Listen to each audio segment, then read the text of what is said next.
చాలా సంవత్సరాల నుంచి డిజిటల్ మీడియా ప్లాట్ఫామ్ చాలా పెద్ద ఎత్తున నడుస్తూ ఉంది. ప్రధాన ఛానళ్లతో ప్రధాన పత్రికలతో డిజిటల్ మీడియా పోటీ పడుతున్నటువంటి సందర్భం మనందరికీ తెలుసు. అయితే ఈ డిజిటల్ మీడియా పైన చాలా సందర్భాల్లో అసలు ఇది మీడియానే కాదు, అందున్నోళ్ళు జర్నలిస్టులే కాదు, వాళ్ళు ఇష్టం వచ్చినవి రాస్తున్నారు, ఇట్లాంటి మాటలు మనం వింటా ఉన్నాం. అవే కాకుండా అంటే అసభ్య పదజాలంతో సామాన్యులు ఎవరో మాట్లాడితే పట్టించుకోకపోతుంటాం, కానీ స్వయంగా రాష్ట్ర ముఖ్యమంత్రి గారే డిజిటల్ మీడియాకు సంబంధించినటువంటి విషయాల్లో చాలా సందర్భాలలో నోరు జారడం, నిండు అసెంబ్లీలో మాట్లాడుతూ బట్టలు ఇప్పించి కొడతాం, బట్టలు ఇప్పిస్తాం, ఇట్లాంటి అంటే చాలా అసహ్యంగా ఉండే మాటలు. ఎందుకంటే మామూలుగా ఎందుకని ఈ సమావేశం నిర్వహించుకోవాల్సి వచ్చిందంటే సేమ్ ఇదే వర్డ్. డిజిటల్ మీడియా ప్లాట్ఫామ్ పైన కానీ మెయిన్ మీడియా ప్లాట్ఫామ్ల పైన కానీ అనేక మంది మహిళా జర్నలిస్టులు పనిచేస్తూ ఉన్నారు. మహిళలంటే చాలా గౌరవప్రదమైనటువంటి భాష వాడాల్సినటువంటి అవసరం ఉంటుంది. అలాంటి సందర్భాలలో కూడా బట్టలు ఇప్పిస్తాము, బట్టలు ఇప్పించి కొడతాము, ఇట్లాంటి మాటలు మాట్లాడుతూ ఉంటే ఇది ఏ మేరకు సబబు?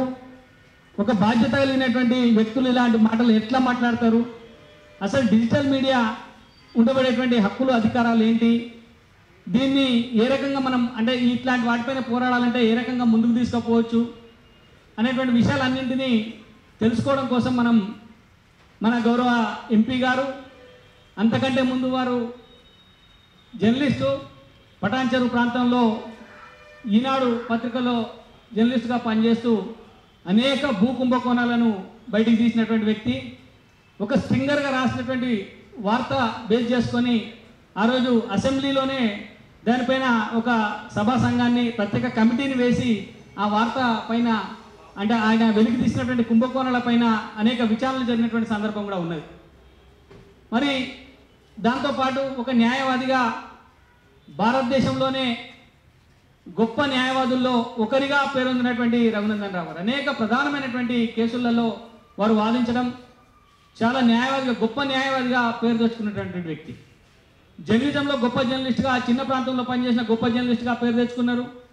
న్యాయవాద వృత్తిలో కూడా అదే స్థాయిలో ఒక గొప్ప న్యాయవాది రఘునందన్ రావు గారు అంటే న్యాయ నిపుణుడు, న్యాయానికి సంబంధించినటువంటి ఏ అంశమైనా వారితో చర్చించవచ్చు అనేటువంటి పేరున్నటువంటి వ్యక్తి రఘునందన్ రావు గారు.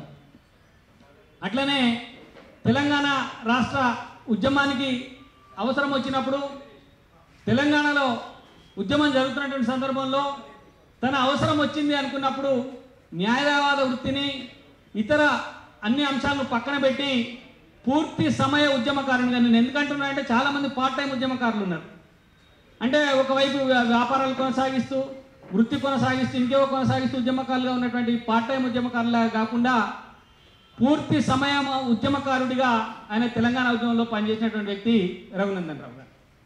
అట్లనే ఇప్పుడు వారు కృషితో ఇంతింతాయి వటుడింతాయి అన్నట్టుగా చిన్న ప్రస్థానం నుంచి మొదలుపెట్టి మెదక్ ఒకప్పుడు భారత ప్రధానమంత్రి ఇందిరాగాంధీ గారు ప్రాతినిధ్యం వహించినటువంటి మెదక్ పార్లమెంట్ నుంచి వారికి ఎంపీగా ఉన్నారు.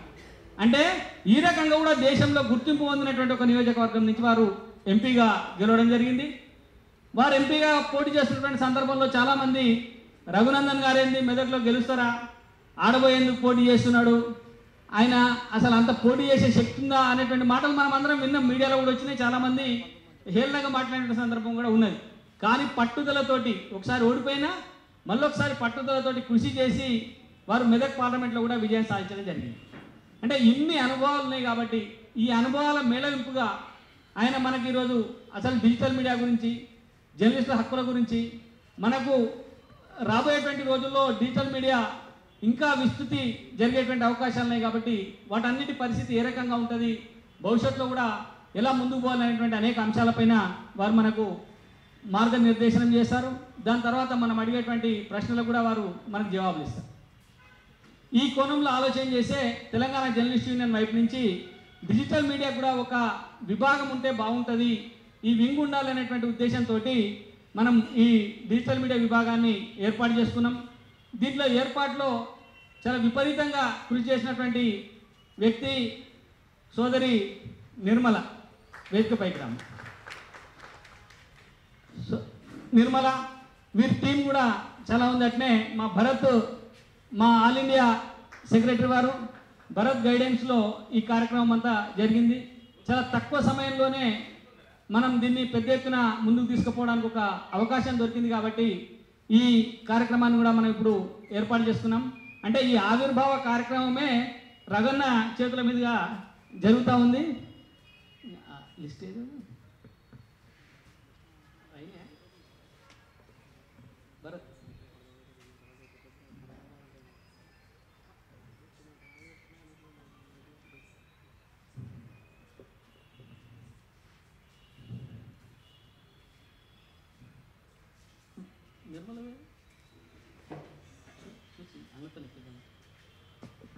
అంటే ఈ ఆవిర్భావం జరుగుతూ ఉంది.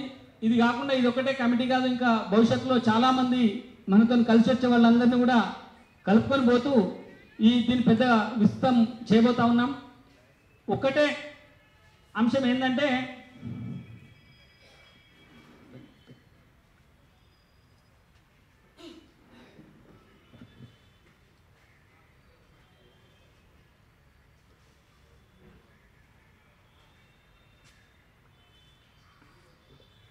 ఈ మన డిజిటల్ మీడియా విభాగానికి కన్వీనర్గా ఆకుల నిర్మల గారిని నియమించుకోవడం జరిగింది. వారికి నియామక పత్రం ఇవ్వాల్సిందిగా రఘునందన్ రావు గారిని కోరుతా ఉన్నాను.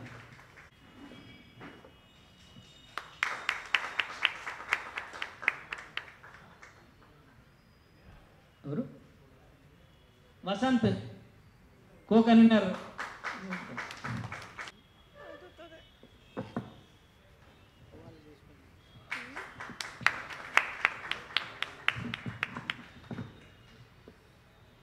Naveen co convener.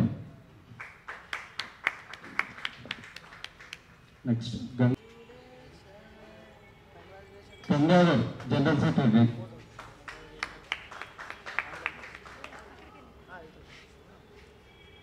Sahadev organising secretary.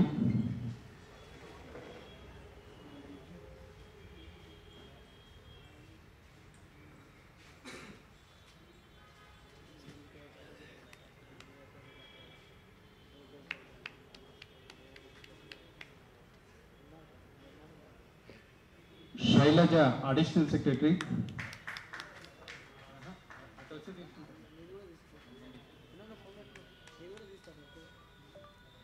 Panjagutta, Khairatabad, Ameerpet, Srinagar colony.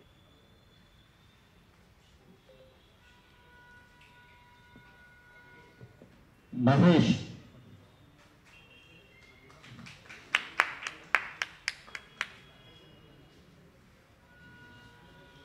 లిఖిత.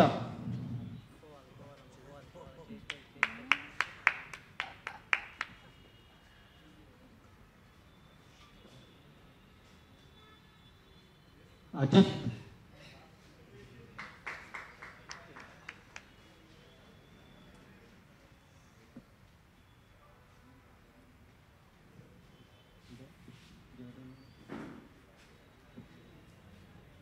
అంజీ. భరత్.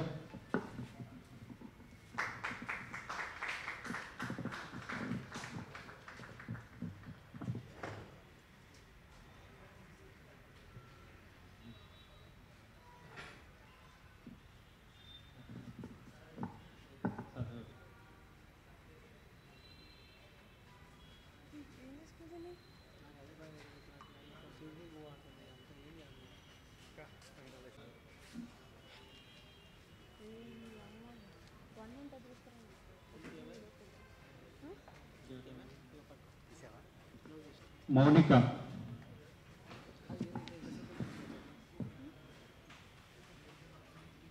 దగ్గరికి ఎందుకు అయినా అంటే యాజ్ ఏ రిపోర్టర్గా ఫస్ట్ టైం ఒక పొలిటీషియన్ బయట తీసుకున్నా అంటే అది ఆయనదే చెప్పిన అదే మాట ఇక్కడ ఉన్న వాళ్ళకైతే అందించడం జరిగింది.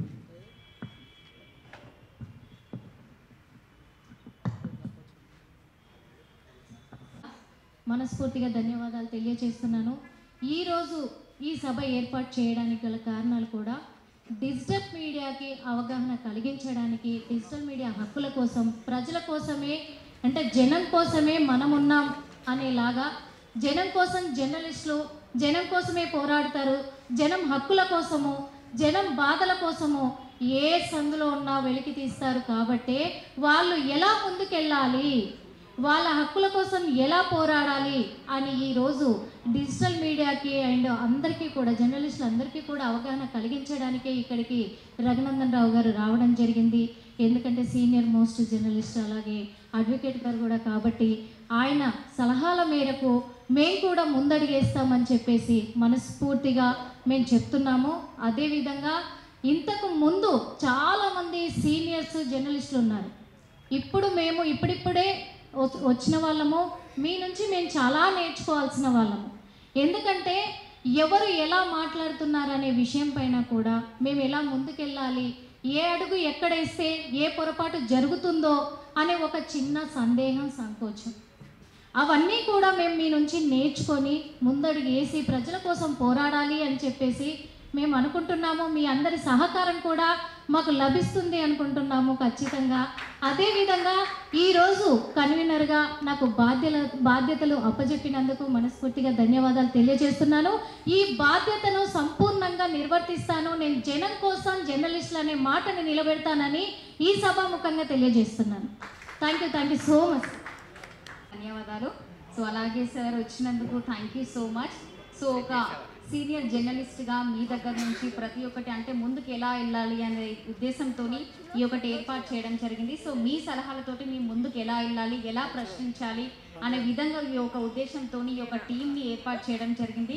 సో ప్రతి ఒక్కరు కూడా మిమ్మల్ని ఫాలో అవుతుంటాం. యాజ్ ఎ సీనియర్ జర్నలిస్ట్గా మిమ్మల్ని ఫాలో అవుతూ మీ దగ్గర నుంచి చాలా సలహాలు నేర్చుకొని ముందుకు వెళ్ళాలని మనస్ఫూర్తిగా కోరుకుంటున్నాం. థ్యాంక్ యూ సో మచ్ అందరికీ.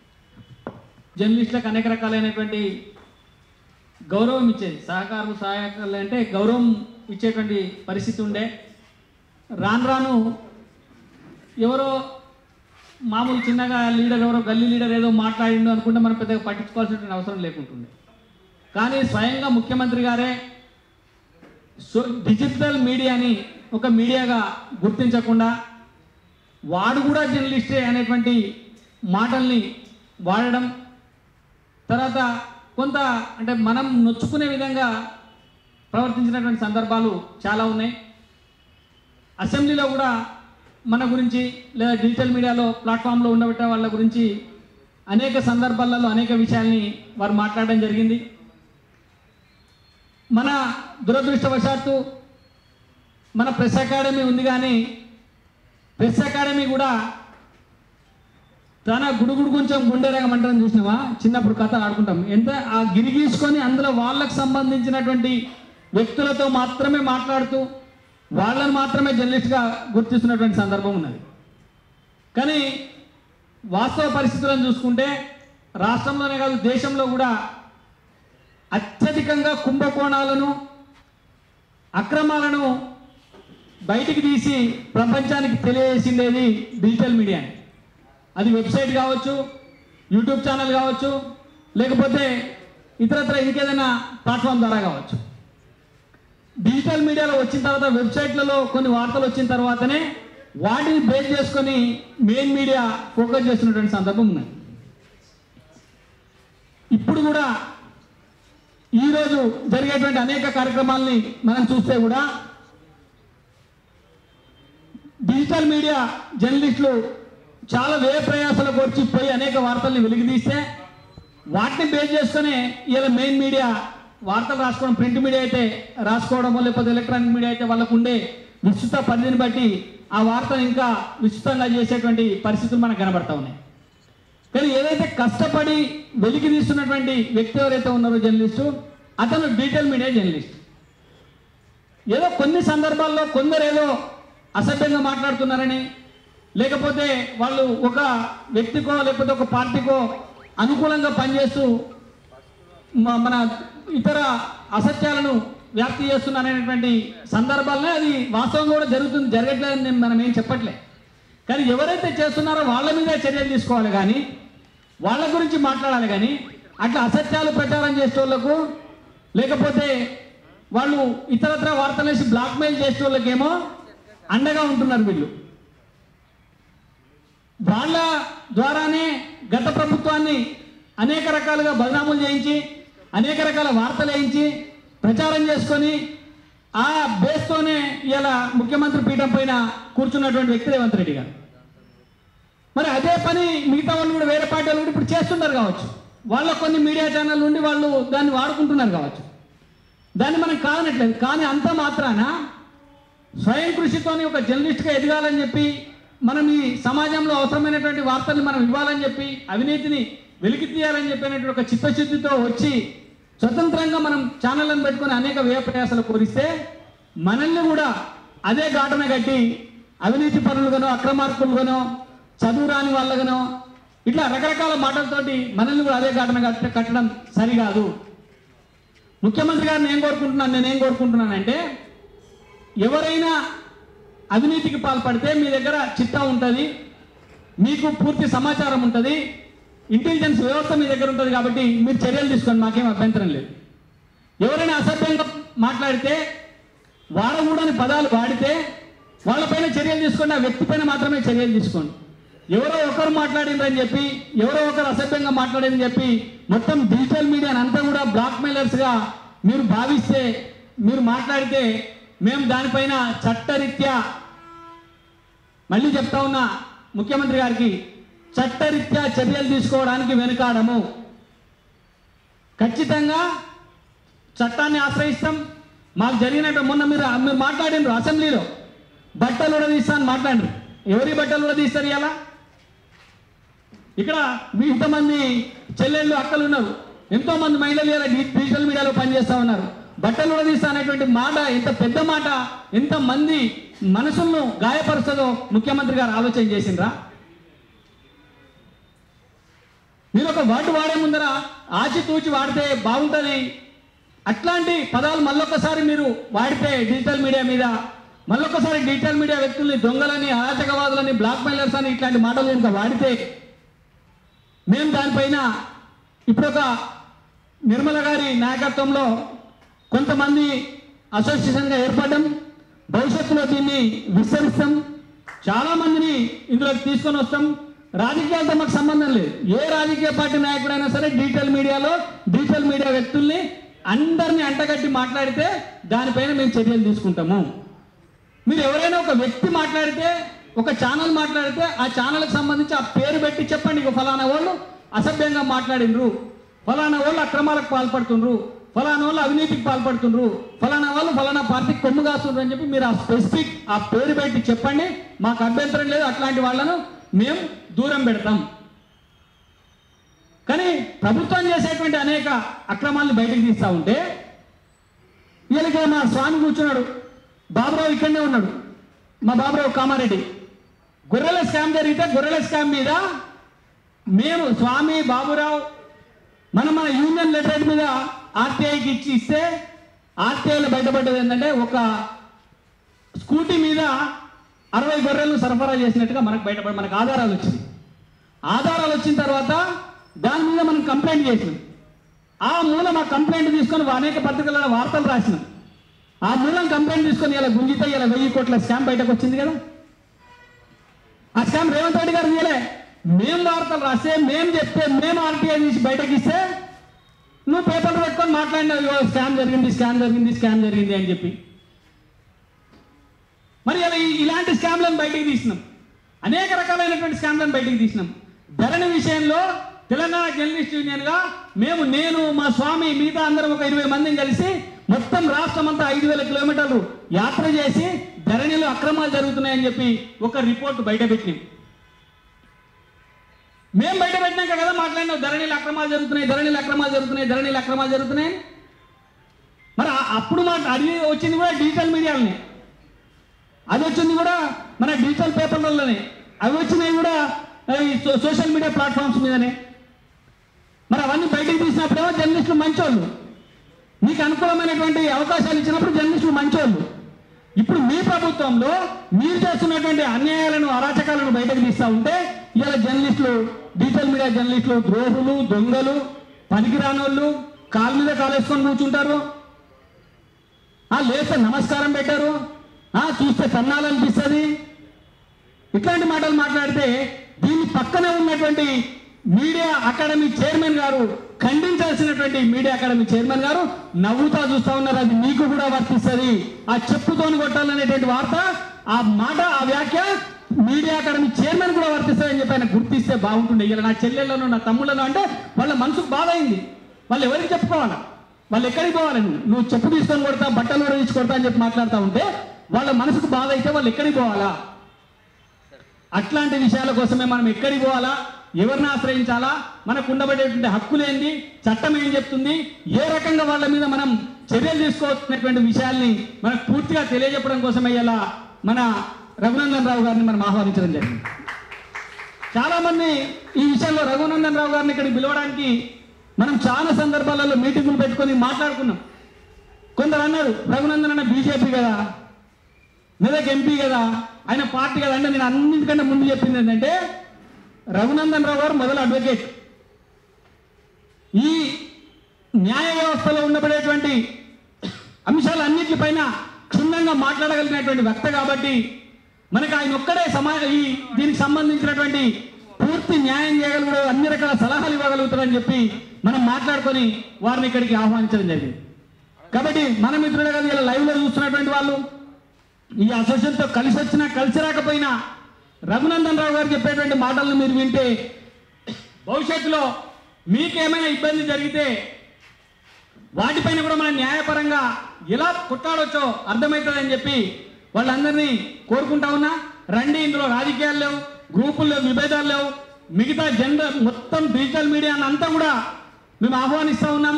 అందరం కలిసి కొట్లాడదాం. రాబోయేటువంటి రోజుల్లో మనం కొట్లాడేది చిన్న వ్యక్తులతోటి కాదు కాబట్టి మనం కొద్దిగా గట్టిగా ఉండాలా. ఈ పోరాటాన్ని ముందుకు తీసుకుపోవడానికి తెలంగాణ జర్నలిస్ట్ యూనియన్గా మేము కూడా పూర్తి స్థాయిలో మీ అందరికీ అండదండలు అందిస్తామని చెప్పి తెలియజేస్తూ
సీనియర్ జర్నలిస్ట్, అన్యాయాన్ని ఎదిరించే దిశలో ముందడుగు ఎవరుంటారు అంటే నాకు తెలిసినంత వరకు రఘునందన్ అన్న పేరు వింటున్నంతసేపు వారు ప్రశ్నిస్తున్నటువంటి తీరు కానివ్వండి, వారు మాట్లాడే పద్ధతి న్యాయబద్ధంగా ధర్మబద్ధంగా రఘునందన్ రావు గారు it's not a name, it's a brand of justice అని మా యొక్క నమ్మకం.